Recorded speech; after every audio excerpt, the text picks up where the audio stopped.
Hi everyone, I'm Emma Asdell, and I got involved with CCH in the spring of my freshman year when I worked with Emily Bateman and Marisa Hull, who would talk a lot about CCH and consistently invited me to different events all year. And then in March of freshman year, I finally showed up and have been involved ever since. So I've always just wanted to say a big thank you to Marisa and Emily for being persistent with me, because they knew the ministry would be good for me if I would actually show up to stuff. And they were very right. So at the senior dinner last week, we were asked about changes we've seen in ourselves since high school. For me, I have seen how finding solid, strong friendships has helped me grow into who I am and who I'm continuing to become. A lot of these friendships initially came from a life group I joined my sophomore year and have continued to benefit from ever since. If you are looking for a closer community within this ministry, I highly recommend joining a life group. It has been so influential for me over the last 3 years. So often this group has been the people that I go to point me back to what's important, to unload everything I have going on and just say, just sit here with me through this. And even when I felt too busy or preoccupied by a million other things going on, my friends have helped me get back on track to where I need to be. So many things I've learned and ways I've grown over the last few years have been because of the relationships I formed through CCH. But I don't have time to talk about all of the impact that this ministry and so many of you have had on me, so I figured instead I would just tell you how you should be like some of my closest friends. Be like Kristen. Be diligent about reading your Bible and spending quiet time with God each day. Pray for your friends when you know they're going through something, and be willing to listen when they need you. Be like Madison. Be passionate and driven in whatever field you end up in. Know your strengths and how to use them effectively. Strive to do good for others. And recognize that everything good that happens to you comes from God and is for his glory. Be like Kendall. Reach out to those around you and make everyone feel seen and heard. Send people encouraging notes when you're thinking about them. Be warm, approachable, and always willing to help out. Be like Rachel. Be fun and bold and speak your mind. Don't take life too seriously. Let yourself say it is what it is when life gets weird or hectic. Because ultimately you know and you trust that whatever God has in store for you will be greater than anything you can imagine. And be like Rebecca. Be intentional in every interaction you have. Ask deep and sometimes difficult questions to fully understand your friends and to help each of you grow. Encourage your friends to strive for the best versions of themselves and lovingly push them back in the direction they need to go when you know they're not at their best. And be like Marisa. Be genuine, compassionate, loyal, and dependable, and hilarious. Act as your friend's biggest fan, biggest supporter, and biggest hype man. Remind them of who they are when they feel discouraged. Show them the love that has been shown to you through Jesus. Be passionate about doing good in the world and speak out for what's important. You might not know the girls I just mentioned, although I hope you do, because I think they're incredible, but I'm sure you know someone similar. Maybe you already know them and you're close with them, or you know someone that you know would be good to get closer with. Reach out to them. It's hard and scary sometimes to be the first one to reach out, especially if you're a shy, quiet, nervous person like me, but it can end up being really great for the both of you. Creating these friendships requires you to be bold and willing to be vulnerable to really get to know someone, but it's ultimately for the best. So I encourage you to take advantage of the time you have here while you live at CCH, surrounded by so many like-minded people. Seek out people that are older than you or more advanced in their faith and learn their stories.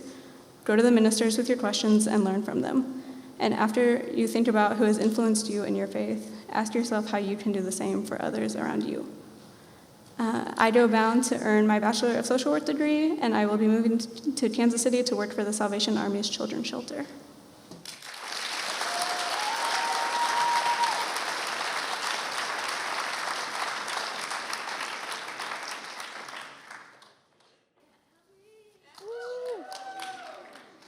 And the mic's at the right height, because this is mine.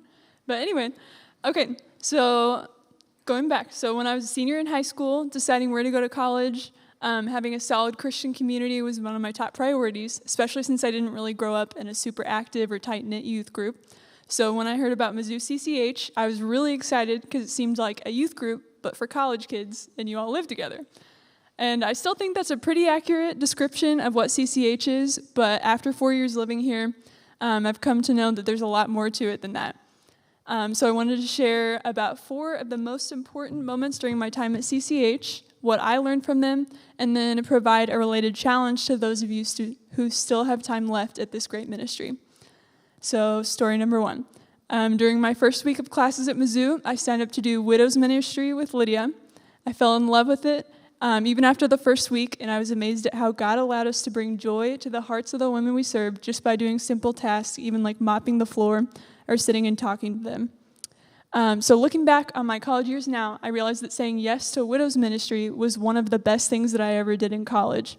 And even though I know a lot of seniors will tell you just say yes in their I go bounds, I can look back at a lot of other things that I said yes to in college that I kind of wish I hadn't or that weren't really necessary. Because being busy, even though it's not a bad thing by itself, I was looking at the reasoning why I had said yes to so many things and realized that's kind of where my sin was exposed. My intentions often involved pleasing others and receiving the rewards and recognition that came with saying yes. But God really convicted me with this passage in Matthew 6. He said, "Beware of practicing your righteousness before other people in order to be seen by them, for then you will have no reward from your Father who is in heaven." And truthfully, I had wasted a lot of my time and energy on things that had little or no eternal value. And even though I never got a medal for cleaning a bathroom or for raking up leaves at Widows Ministry, I started to realize that maybe the things God values the most are the things that we don't always get recognized here on earth. So my first challenge is to really consider why you do what you do and choose to be involved in things that have the most eternal value. So my second story takes place during the first week of my sophomore year, and I was really looking forward to meeting all the incoming freshmen during Welcome Week, and I heard there was another music major named Ashley Harrington. In my first few interactions with Ashley, I realized she was also pretty quiet, but she was so kind and selfless that I almost couldn't get her to talk about herself. I wondered if I'd ever be able to get to know her on a deeper level. But at the beginning of that spring semester, she reached out to me and asked if I wanted to do a piano duet with her for Sweets and Sketches. And over the course of a few months and practicing together almost every day, I really got to know Ashley on a personal and spiritual level. And I don't think that this is something that would have happened just occasionally from seeing each other at the main house or having a surface level conversation at a coffee date, but it was a friendship that God allowed us to develop over time.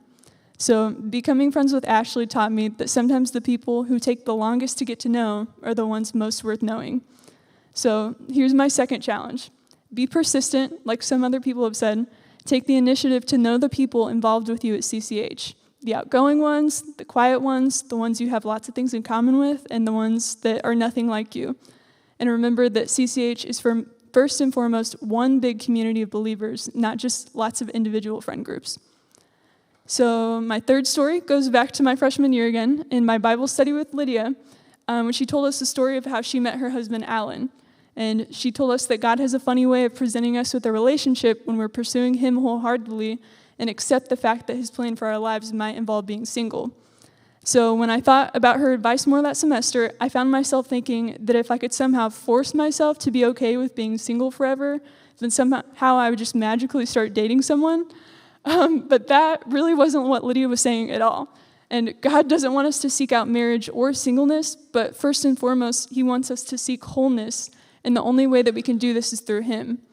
And it's pretty cool, because I remember the exact point in time when I truly accepted this fact, and it was around the time Ashley and I were preparing our piano duet for Sweets and Sketches, and I'd switched career paths to pursue optometry. And I'd started to picture myself as an optometrist, helping others at work, serving at church, and going on medical mission trips, which were all things I could do whether I was singled or married. And suddenly, I didn't really dread the idea of not finding someone or feeling like this pressure to date someone at CCH, because I finally felt the freedom that came from placing my hope in the creator of the universe and trusting in his plans for my life. And then come to find out, it was that exact period of time during Sweets and Sketches when this guy named Matthew Martin started to like me. And the relationship that later unfolded proved to be far sweeter than anything I could have ever imagined or planned for myself, proof that God really does know what's best. So just so we're clear, the moral of the story is not that you're going to find your spouse at CCH as long as you convince yourself you'd be okay or with being single, because that's not what I'm saying at all. But my challenge for you guys is this.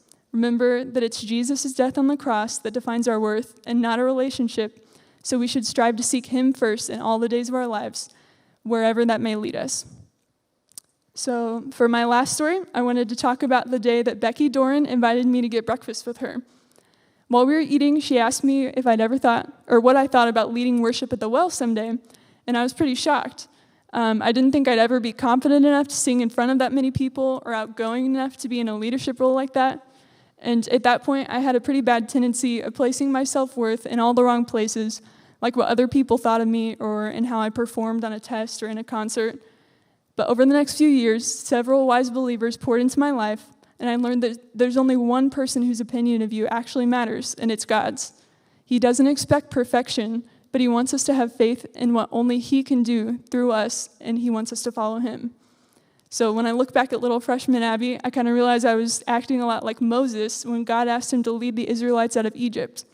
I didn't have a lot of confidence in my own abilities, but I wasn't taking God's strength into account, because all I had to do was let go of the reins and give him control. And little by little, he worked on my heart and prepared me to serve in this special way. And because of this, I was given the opportunity to serve and be on a team with some pretty incredible people like Joe, Nick, and Grace.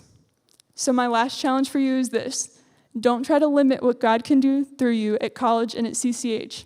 If he wants you to take on something new, he will be with you all along the way and see it through. So to end, I wanted to quote some wise words that my dad told me as a high school senior when I was choosing between attending Mizzou and living at CCH and then a smaller Christian university. And he said, "If you go to Mizzou and live at CCH, I think you'll probably have higher highs and lower lows than you would at a Christian university." And after 4 years at Mizzou, I'm finally starting to realize just how true that was. I think we can all look back at some pretty amazing CCH memories and the ways we've seen God work in college, but I also think we can recall some times when we've seen just how much our secular college campus can reflect the broken world we live in. But God has led every single one of you to Mizzou and to CCH for a reason, and he has provided us with an incredible opportunity to be a light on our secular college campus, both as individuals and as a ministry. And even as we experience highs and lows, and as it seems like the world is ever changing, God's truth never does. So with that, I go bound to continue my education this fall at the University of Missouri St. Louis College of Optometry and to marry Matthew Martin in January.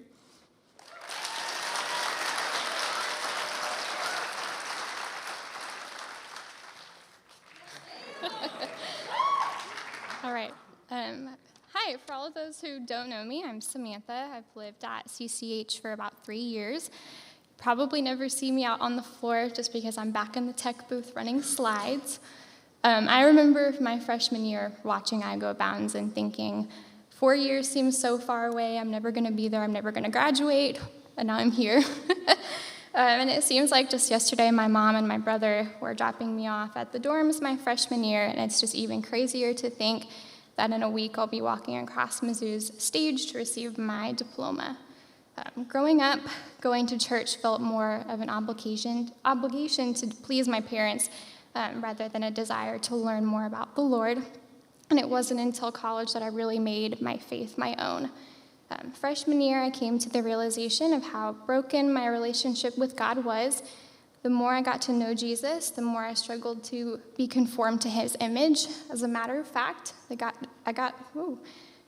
the more I came to know Jesus, the more I realized I will never attain perfection in this life, but because of my love for Christ, I will continue to pursue him, becoming more and more like him every day.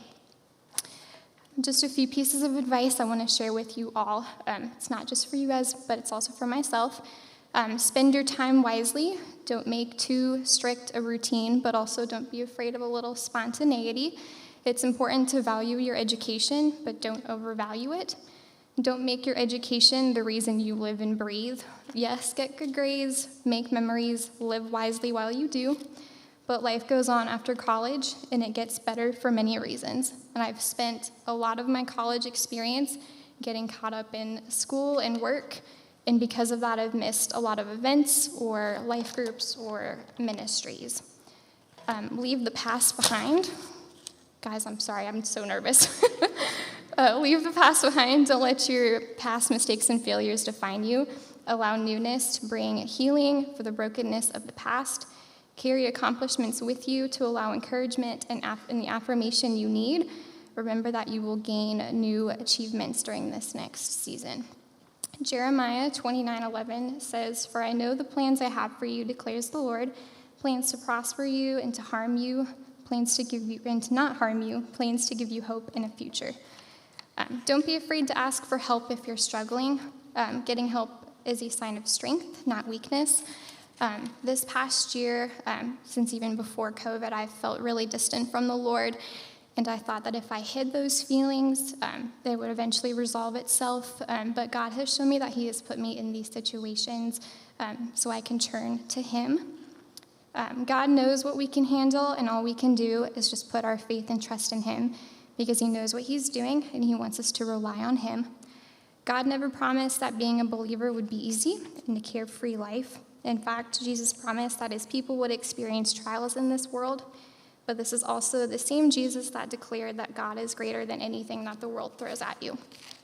Psalms 23:4 says, "Even though I walk through the darkest valley, I will fear no evil, for you are with me. Your rod and your staff, they comfort me."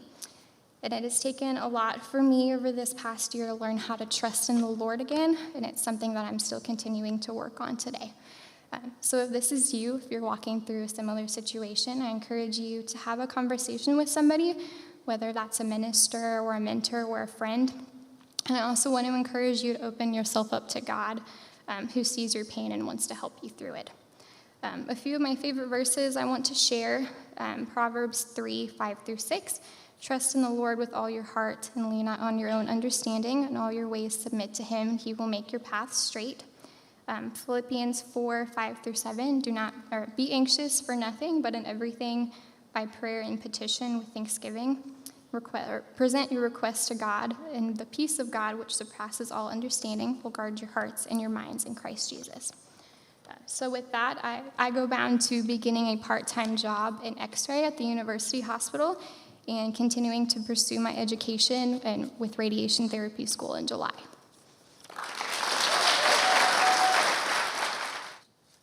All right. Show of hands. Who's excited for finals breakfast? Thank you for all who participated. All right. So you're like, why is this girl talking to me about breakfast? A lot of you probably don't know who I am. So, hey, my name's Katelyn. I'm definitely a senior. That's why I'm up here. And I kind of always materialize when there was free food involved at CCH. This past semester, you probably see me at Free Food Fridays with breakfast. And it's become one of the sweetest moments I've had. And I'm going to be honest with y'all, I didn't want to do this. I despise talking in front of people. And Lance was like, well, that's fine. But what's God done in those 4 years for you? Knowing that He's done a lot. So I want to give y'all a snapshot, since I don't know a lot of you and you don't know me, of what God's done these last 4 years in some highlight reels. We had some technical difficulties, but I did have an image for y'all. Maybe it comes up, maybe it doesn't. Who knows? Cool. There it is. Okay, so my story is going to circulate around this image throughout these 5 minutes. Cool.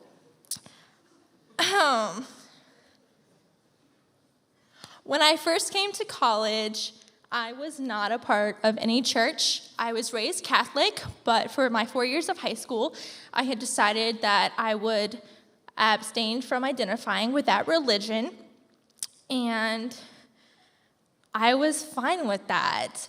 And I entered college, and I started taking Intro to Bio. Intro to Bio is one of those required courses. Who's taken Intro to Bio? Yeah, thank you, those 2 people in the middle. Yeah. So I had a lab partner for Bio 1010, Bio 1020, and she was on my case all the time. She asked me out to lunch. She asked me to come to church events, and I was like, do you know that I really don't do that? And she kind of took it with a grain of salt, and winter break came, and I was like, 6 weeks, awesome. She's not going to bother me anymore. I got through it. And I got back to campus spring semester, and the first text I get when I arrive on campus is from this girl who will remain anonymous, that she wanted to get lunch at Plaza. And so I agreed, thinking that if I said yes, she would get off my case, and I would never see her again. Some of you know who I'm talking about. That didn't happen. We're now really great friends. She is someone I'll carry with me the rest of my life. I share this story with you because I can now look back and see that this was God working, and it was God saying, nope. Like, you will be friends with this girl. You will come to my church. I will not leave you. And that's the first time that I really saw God in my life in college. And it took 4 or 5 months, but through prayer, I accepted God back into my life in April of 2018. Woo! Yes. The second moment I see God in my life, it's kind of a bummer, guys.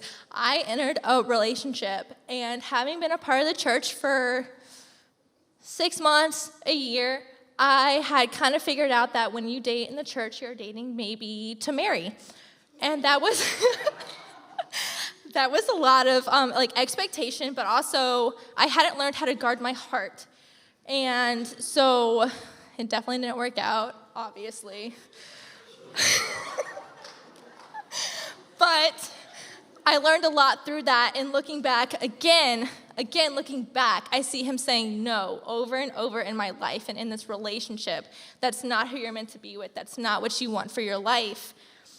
So this third moment, again, guys, God, right there.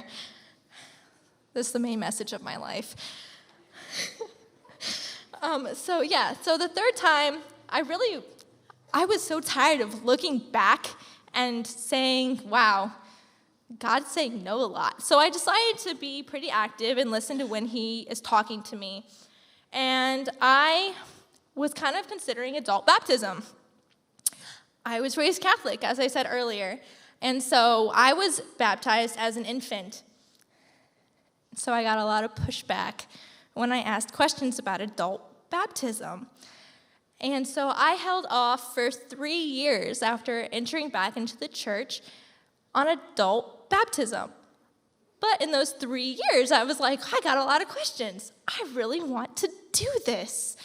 So November 1st of 2020, despite the pushback, I got baptized. And it was amazing. And as soon as I did it, I was like, why'd I wait this long? Who knows? And it was really interesting seeing how, while it wasn't a change in my heart because God had been there for forever, I got to share that. And it was just awesome. It was freezing cold. We took the temperature of the baptismal, and it was 26 degrees. It was a polar plunge.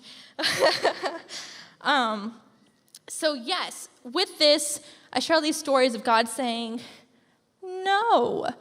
I would like to challenge all of you to see where God is possibly saying no in your life. He doesn't say no out of malice. He doesn't say no to be a jerk. He says no because he loves you. And sometimes he'll maybe put you through an event that's heartbreaking so that you can learn from it. But he says no so he can push you into better things. And that is amazing. I know I just spent the last 4 minutes talking about how he says no. I applied to 6 out-of-state colleges and 1 in-state.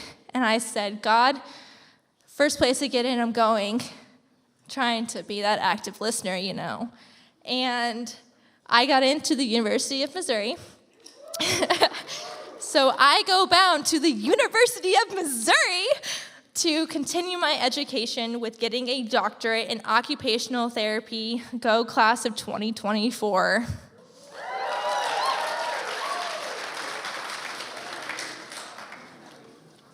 Hello, I am Tyler, and so on the way here, Aubrey told me not to try and make jokes because I'm not funny. So I had to change a little bit, not really that much, because I'm not funny. Like I said, I'm Tyler, and I find it difficult sometimes to like give advice and explain what these 4 years meant. Like it's just a lot to sum up, and there's a lot that you will hear and I have already heard from a lot of really wise people, a lot of great advice. And I hope that you find pieces of each of their journeys that apply to you. I think that's super, super important. I have one point that I want to make, something that I noticed from my time at CCH, something that I think that not only us as like college students, but whether you're an adult or like a 10-year-old child, it's something that can really change the way that you approach life now and forever. So to simply put it, I just want you all to know this, that your story matters. Our lives are often viewed in ways of a dot on a timeline. And in the grand scheme of things, it may seem like life is really short, or that your life is just one of the 7 billion that are on this earth. Is your story really that big of a deal? I want you to take heart in knowing that your story ultimately isn't really your own. It's a piece of God's story, and He's writing it even right now. Your story makes God's story complete. Your story matters. Your testimony makes a difference in the lives of others. Ephesians 2:10 says, "For we are God's handiwork, created in Christ Jesus to do good works, which God has prepared in advance for us to do." And that doesn't just mean that a few of us have good works to do. We all have a good work to do. Work that God has prepared for us, work that matters, work that makes the story whole. Our story connects to the story of Daniel in the lion's den. Our story connects to that of Noah on the ark, and ultimately our story connects to that even of Jesus. So it may seem like a small realization that your story ultimately is connected to God's story, but it's one that fully understanding and living in can entirely change the way that our lives are lived. It makes every college exam and every painfully long Zoom call that much more worth it. So with that, I go bound to graduate with my degree in agricultural education, not teaching certification, but leadership, and continue my education at law school here at Mizzou. Thank you.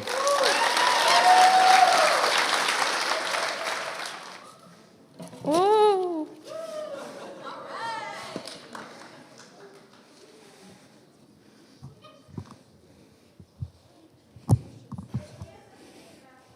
Oh, you're right.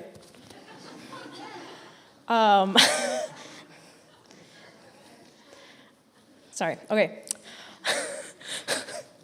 Hi, everyone. My name is Rachel Conrad. If you don't know me, you'll probably recognize my name from 50% of all the packages that come to CCH. So, some background about me. I was raised in the church, and I come from a line of Mizzou legacy. My grandmother attended and graduated. My grandfather attended. My parents attended here. They met at CCH. My dad lived with Lance for a little while. And my brother and his wife lived at CCH too. And so one thing I want to talk about tonight is expectations, because I came in with a lot of expectations. So here are some of the things I learned. You cannot put God on a timetable, and you cannot spend your life as a Christian basing your praise and worship of God out of your expectations of what He will do for you. For example, if you had asked me my senior year of high school where I would be at the end of college, my answer would be graduating with a degree in graphic design, have a job already lined up, and be getting married. Happened to my parents, happened to my brother and sister-in-law. My uncle and my aunt met here at Mizzou. So I assumed it would happen to me. And out of those things, one happened. I'm getting a degree. I'm actually getting 2, so. But one thing I want to emphasize, I'm moving this. I have been more fulfilled by what God has taught me during college and the actual life path he brought me down instead of what high school me thought I needed. So God has continually blessed me with amazing friends and a fantastic support group here at college. He's taught me so much about myself that I needed to know, both good and bad, and it has brought to the surface flaws of myself that I need to change in order to grow, which isn't fun, but it's necessary. Sometimes you start junior year and about 2 weeks in, you go, I think I need to go to therapy. That happened. But God has also given me the amazing job opportunity while I have been here to be teaching assistant for Mizzou. And that chance can only be accredited to him. And it's something that has honestly changed my trajectory in life. And I've also learned that God's plan so far has been better than anything I could have planned myself, and that knowledge is what I'm going to cling to after graduation and throughout my life. So here's some advice I have for you guys. Be willing to learn hard lessons when you need to. When God brings something to your attention, don't ignore it. Just don't do it. It's bad news bears. Make friends with people in your classes. I know this has been hard with everything being online, but when things are in person next semester, I hope you guys really make friends with your classmates. I found great friendships, and it's much more reassuring to text your classmate if they started on an assignment as opposed to your roommate who's in a different major. It also gives you the opportunity to show them Christ when some of their only experiences with Christians have been the pastors who yell at them at speaker circle. If you pray bold prayers, be prepared for God to answer them. Fair warning, if you are someone who wants to pray a bold prayer, please be aware that sometimes your roommate who did not ask for a challenge also gets one.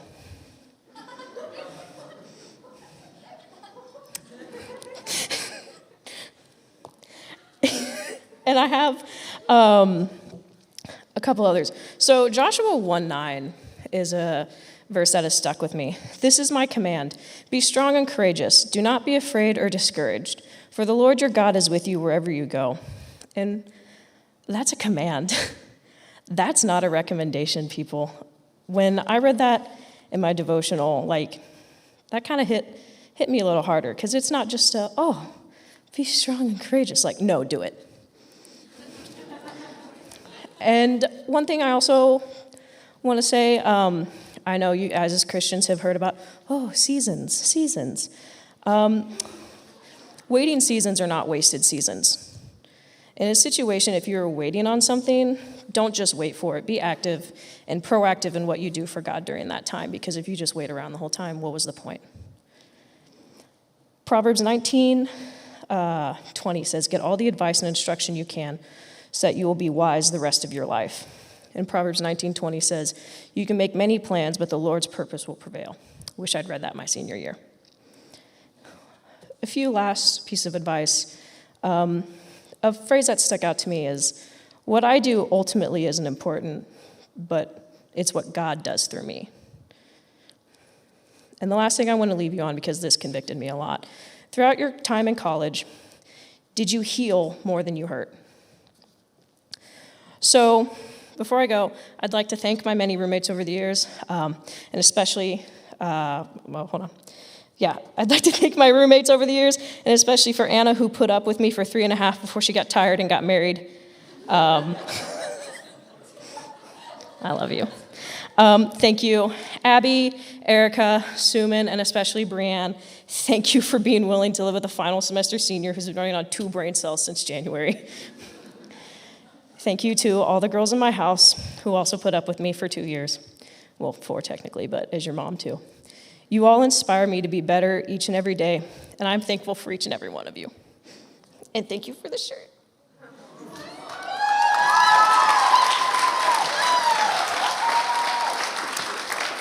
So, to finish up, I'm graduating with 2 degrees, a bachelor's in art in digital storytelling and a bachelor's of art in art. I go bound to stay in Columbia for a while, waiting to hear back from jobs, and at the end of this year, I will be applying for a Master's of Fine Arts at the University of Arkansas.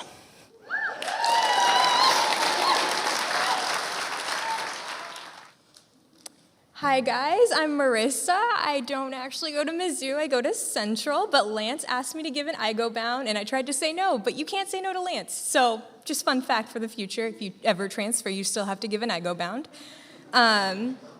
So, Lance is actually a pretty big part of my IGO bound, so he's an icon, and I love him a lot. So I just want to give a little bit of a flashback to kind of how I ended up transferring. My second semester of my sophomore year, I got super sick and took a month off of school, not by choice, just kind of couldn't make it to class.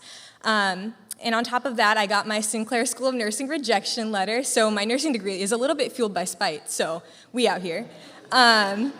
So Lance knew a girl from CCH. After I got better, he told me about this girl that used to go to CCH and was in the same place as I was and ended up transferring and getting her nursing degree from Central. So I was like, okay, cool. I should go talk to this girl. We should go get coffee.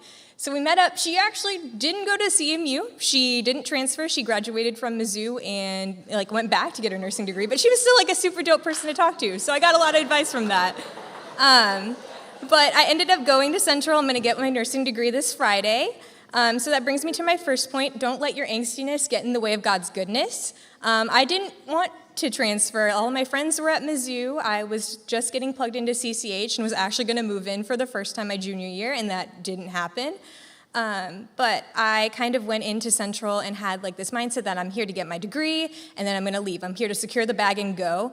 That didn't work out very well because I got super lonely and kind of a lot of FOMO because I saw everybody in Columbia living their lives without me, and I was like, that's not supposed to happen.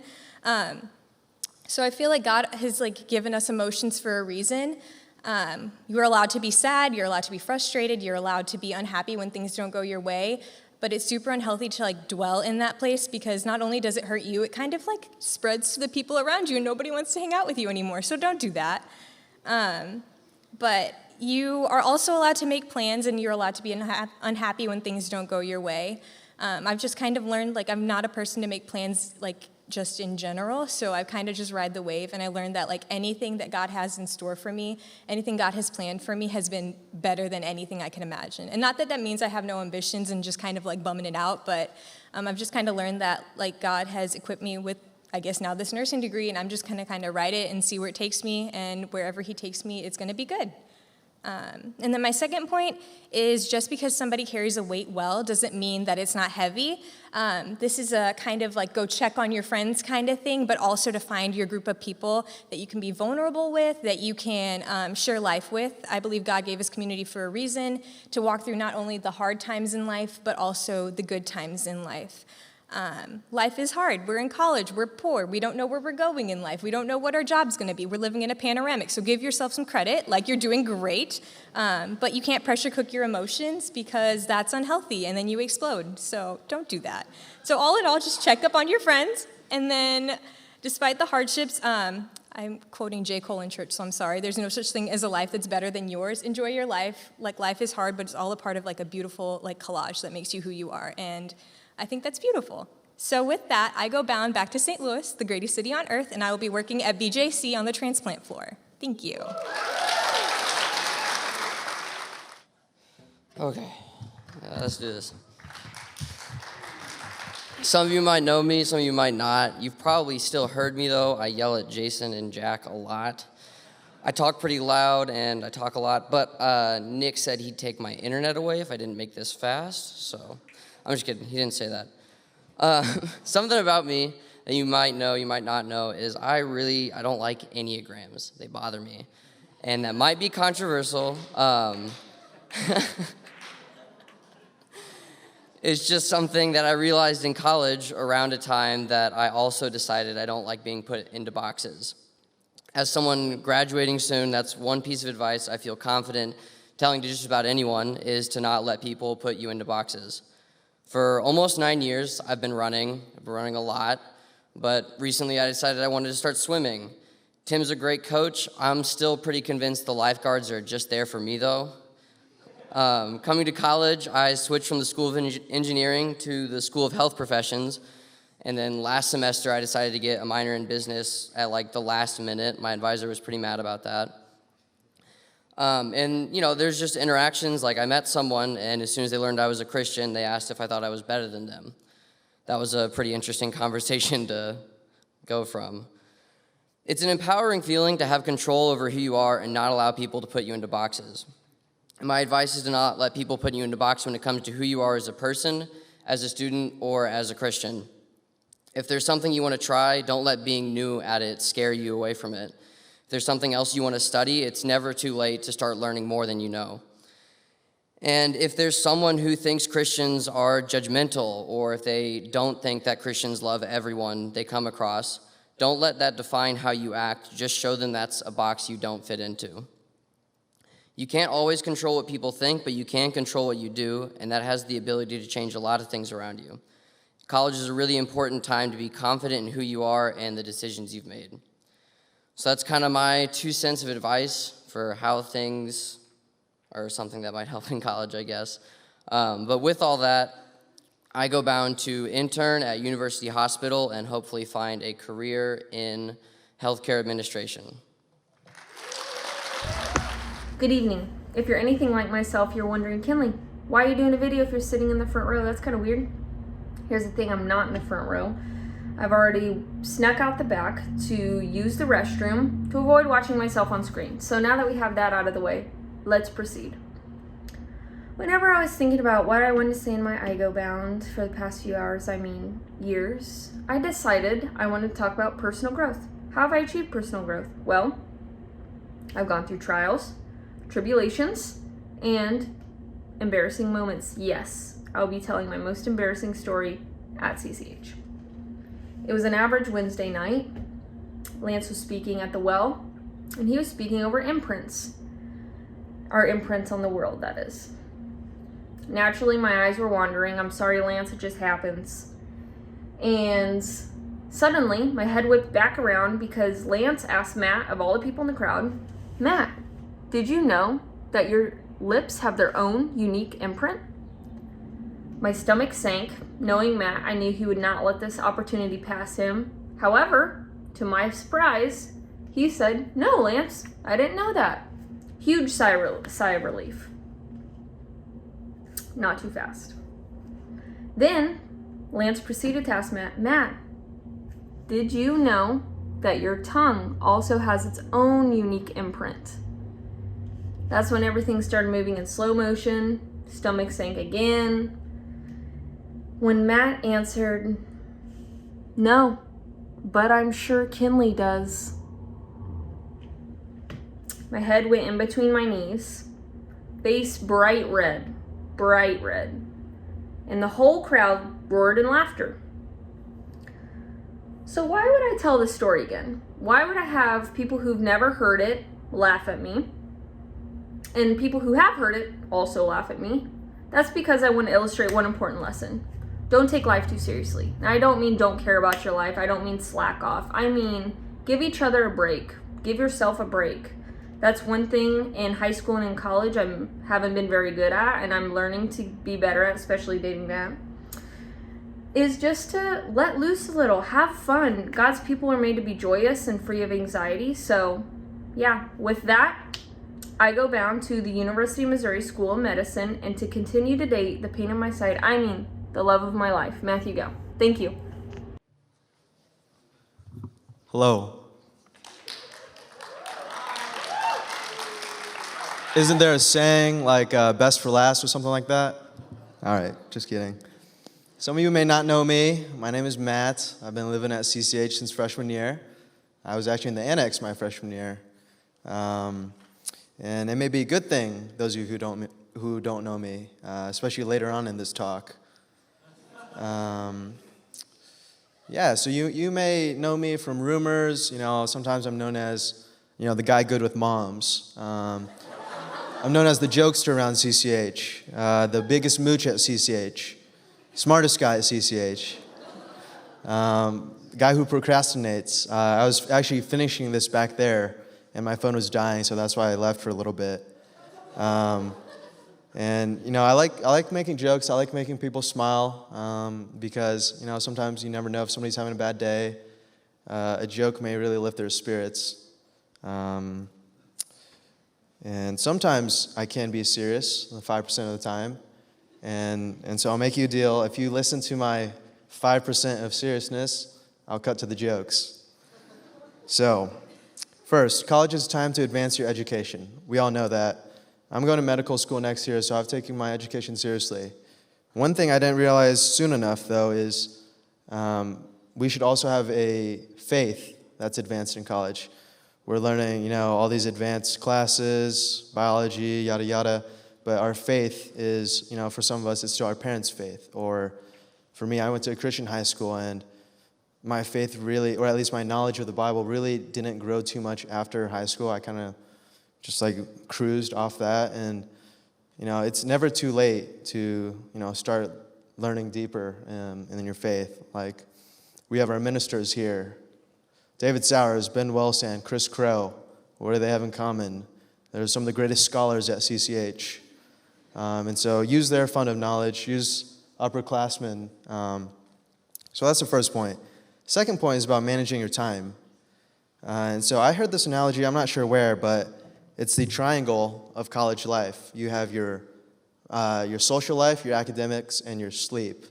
And us Christians, I'd say our triangle is a little smaller because each day we should be putting in time growing our spiritual walk.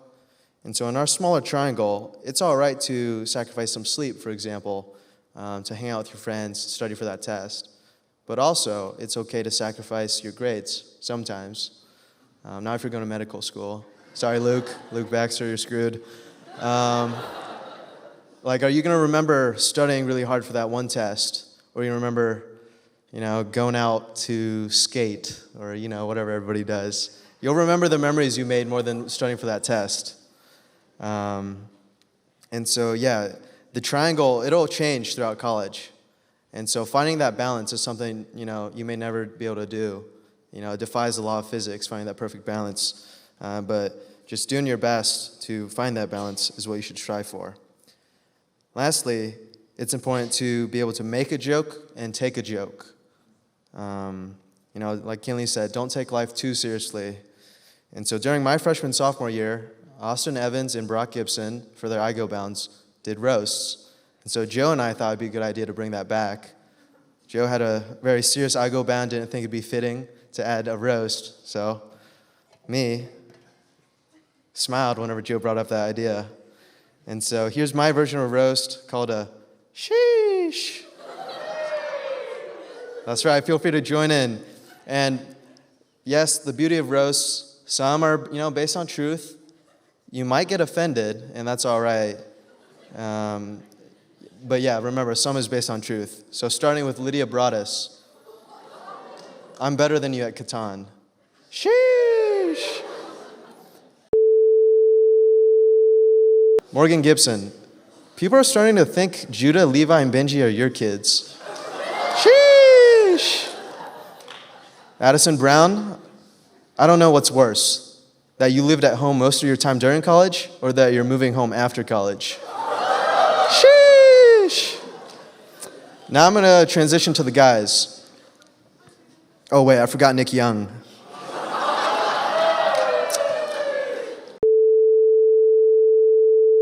Noah Tamarius, I'm only friends with you to get close to Pam. Sheesh. James Calandro, most homeless people have better clothes than you. Sheesh. But seriously, you guys, if you've not seen him, he's got a hole in his shorts, his shoes, his shirts. So ladies, bring your sewing machines to First Mondays next month. You'll be fixing James' clothes. Joe Rothwell, you do a great job leading worship. We're all very happy that your need for attention occasionally outweighs your need to avoid people. Sheesh. Joe actually told me to say that. It's kind of weird that people wanted me to roast them tonight. To all the ag students, please get out of the lobby. Sheesh.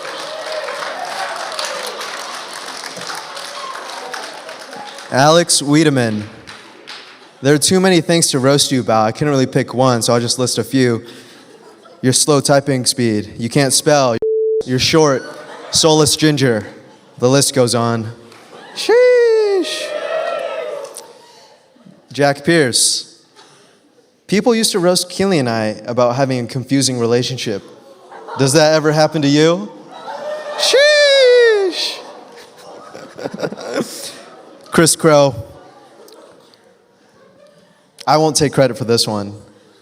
You have a harder time looking down and seeing your feet than Emily did when she was 8 months pregnant with twins. Sheesh! I'd roast Ben Hendricks, but there's about a 75% chance he's not here tonight.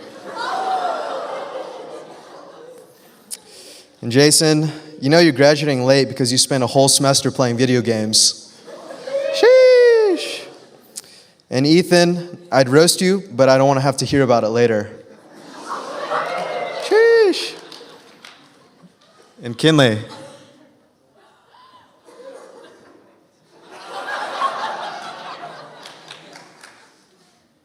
I love you so much, I could never roast you. And with that, I go bound to Mizzou Medical School so I can come back in a few years and operate on Lance's knees.